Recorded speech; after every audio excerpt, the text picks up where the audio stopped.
माता कामाख्या देवीला दर्शनासाठी जाताय तर ही महत्त्वाची दर्शनासाठी लागणारी माहिती तुम्हाला नक्कीच माहिती असायला पाहिजे। हे मंदिर सकाळी 5:30 वाजताच भक्तांच्या दर्शनासाठी उघडलं जातं, पण रात्री 2 वाजतापासूनच इथे दर्शनासाठी लाईन लावली जाते। इथे दर्शनासाठी 2 प्रकारचे टोकन घेतले जातात, एक सामान्य दर्शन आणि एक व्हीआयपी दर्शन। व्हीआयपी दर्शनसाठी तुम्हाला 501 रुपयाचं कुपन मिळतं आणि तुम्हाला सामान्य दर्शनासाठी 1ही रुपया द्यावा लागत नाही। व्हीआयपी दर्शन तुम्ही या ऑनलाईन वेबसाईटवरनं सुद्धा बुक करू शकता। 501 रुपया देऊन तुम्ही जे दर्शन करता त्यामध्ये तुम्हाला मेन गर्भगृहामध्ये जाऊन दर्शन मिळतं, ते सुद्धा 2 ते 3 तासामध्येच।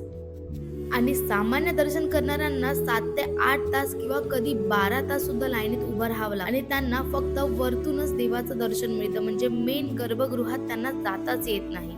आणि मंदिर सायंकाळी 6 वाजताच बंद केलं जातं। माहिती जर महत्त्वाची वाटली तर व्हिडिओला लाईक, शेअर आणि फॉलो करा अजून अशा व्हिडिओसाठी।